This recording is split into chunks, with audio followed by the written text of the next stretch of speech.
Donc, dans cette deuxième partie, nous allons voir comment faire les, les matériaux apparences. Donc, les matériaux qui vont être affichés lors du rendu. Donc, cette partie apparence, c'est le rendu. Donc, ce que j'aimerais vous expliquer maintenant, c'est que un matériau de Revit est un classeur. Il faut le voir comme un classeur. Ces classeurs-là, qui s'appellent maintenant porcelaine, Crossville et ces modèles-là, comme on a vu, il a l'identité, les graphiques, l'apparence et tout ça. Mais ce qu'il faut savoir, c'est que les propriétés de rendu, c'est un autre fichier inséré dans les classeurs. Pourquoi ils font ça? C'est parce que il y a beaucoup des propriétés de rendu différents qui existent. Et on en a pour les métaux, on en a pour le bois, pour les porcelaines et tout ça. Un classeur, un même classeur peut avoir un matériau euh, d'un autre classeur, par exemple. Et ça veut dire qu'on est capable de les sauvegarder dans une librairie spécifique. On est capable de les chercher à part. Donc, ça ici, maintenant, ce que j'ai, ce que vous voyez en haut, on l'appelle asset. A-S-S-E-T. Donc, ces assets-là, c'est le fichier qui comporte des informations de rendu. Je peux changer un asset, donc l'asset qui est en haut maintenant. Je peux aller cliquer ici et le remplacer. Donc, lorsque je clique, ce que vous voyez maintenant, c'est une fenêtre des assets. Donc, ça, ce sont des fichiers, encore une fois, des fichiers d'apparence qu'on est capable d'insérer dans un classeur.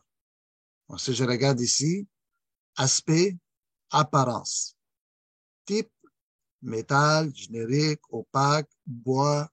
Donc, ici, le type, c'est très important parce que toutes les paramètres de votre fichier de matériaux va changer en fonction du type.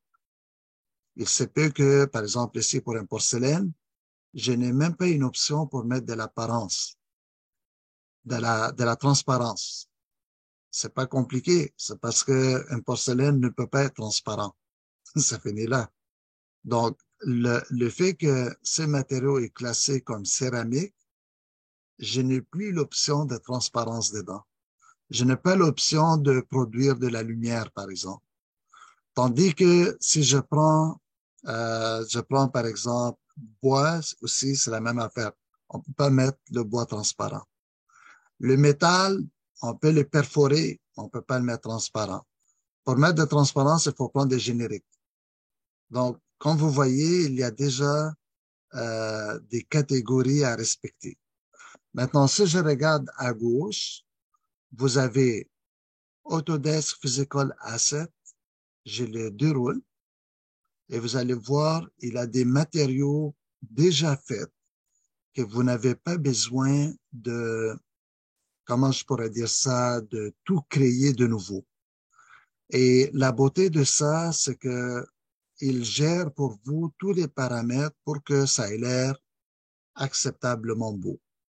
Maintenant, une question qui peut être posée, vous pouvez me dire où se classent toutes ces photos qui sont utilisées dans ces fichiers-là.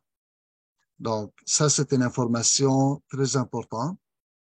Je vais vous montrer le cheminement et vous devez la prendre en note quelque part parce que Revit, il place ses affaires un peu à des endroits variés, n'est-ce pas? Donc, je vais aller faire ça avec vous si vous êtes dans votre PC. Vous allez dans le C, vous allez dans Program Files 86. 86 ici, ça veut dire que c'est 32 bits. Ça, c'est ici que vous avez toutes les applications 32 bits. Tandis qu'en haut, dans Program Files, vous avez les 64 bits. Donc, je vais aller dans les 86.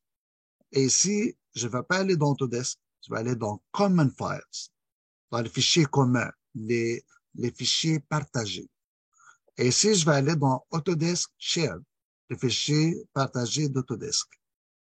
Dedans, je vais aller dans les matériaux. Dans les matériaux, je vais aller dans les textures. Dans les textures, vous avez plusieurs chiffres, 1, 2, 3. Ça dépend de la grosseur et de la qualité de l'image. Donc, c'est la même librairie 3 fois, mais une fois, comme ici, par exemple, là, ici, vous devez rentrer encore dans Math. OK. Donc, si je prends, par exemple, cette image-là, et je regarde sa grosseur. Donc, on a dit American Cherry. Il est 138 kilobytes. Donc, je vais retourner dans Texture, je vais aller dans 2. Je vais aller dans Map. Je prends le même, American Cherry. Il est 534 kilobytes. Il vient de le faire 4 fois plus gros. Je vais aller maintenant dans Textures, je vais aller dans 3. Map, je vais aller prendre le même American Cherry. Cette fois-ci, il est 1.89 MB. Il est encore 4 fois plus gros que le précédent.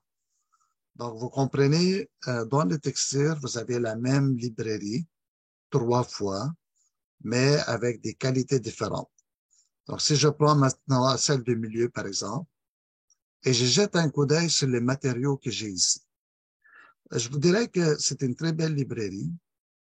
C'est une librairie comme pas mal complète. Il y a dedans 1800 matériaux. Et je passe à travers toutes ces photos rapidement. On a des planchers, on a des métaux, on a des briques. Puis, comme vous pouvez le constater, chaque matériau, vous avez des fois plusieurs versions.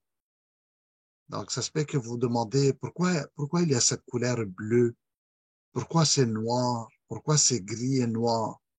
Donc, c'est le même matériau que vous allez constater qu'il a des suffixes ou préfixes différents. Donc, allons-y prendre quelque chose, comme par exemple cette grille-là. Et nous allons faire ce test plus tard. Donc, je regarde ici, et je vois le nom Seal and Tile, Rough, Narrow, Gap, Rough. OK. Maintenant, on va venir ici.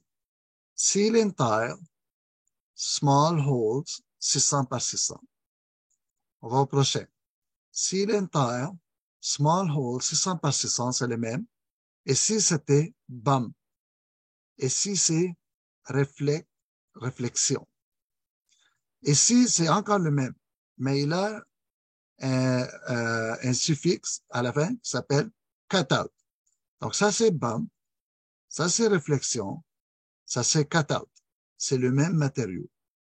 Qu'est-ce qu'ils vont faire? Ce matériau va créer du relief. Ce matériau, il va dire c'est quoi qui va réfléchir et donner un effet de métal et c'est quoi qui ne va pas le faire. Ces fichiers, il va lui dire c'est lequel qu'ils vont couper. Comment il utilise tout ça? C'est par l'échelle de noir et blanc. Le noir étant le plus effectif et blanc, c'est celui qui est le moins effectif. Ça veut dire quoi? Ça veut dire que dans ce cas-là, le noir, il va créer le relief et le blanc, il va rester. C'est comme si je fais une échelle de pourcentage de 0 à 100.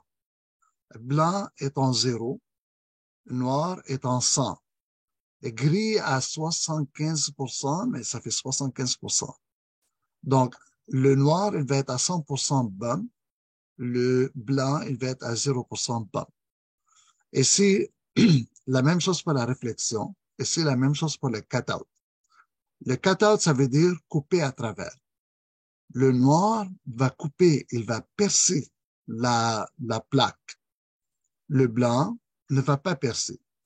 Si quelqu'un me dit, est-ce qu'on est capable de faire de la transparence dans le métal? Je vous dirais que c'est pas possible de faire de la transparence dans le métal avec une fonction de transparence, mais on peut le faire avec le cutout.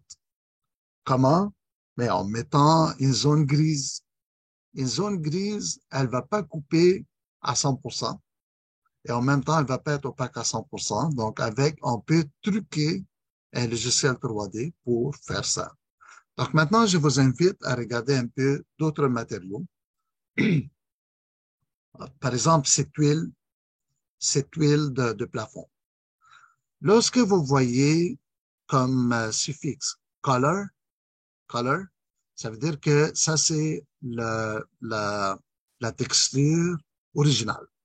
C'est la texture qui va apparaître en premier. Normal, c'est l'orientation de la texture. Réflexion, rough, Rough, c'est pour roughness. Roughness, ça veut dire que le noir, il va être le plus rigoureux et le blanc va être le moins rigoureux. Et vous avez les échelles entre les deux. Donc, gris, il va être moyennement rigoureux. Vous voyez ce que je veux dire? Donc, on utilise des images pour exprimer le pourcentage. Est-ce que vous avez une question sur ça? Une question très banale. On dit, mais pourquoi on utilise ça? Pourquoi on ne rend pas tout simplement les données d'une façon numérique?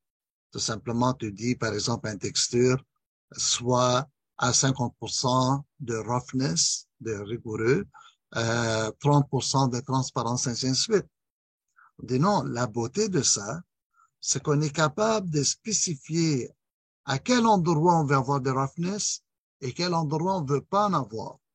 À quel endroit on veut des cut-outs, de coupe à travers et quel endroit on ne veut pas avoir. On peut spécifier à quel endroit on veut éclairer, à quel endroit on ne veut pas le faire. Vous voyez ce que je veux dire?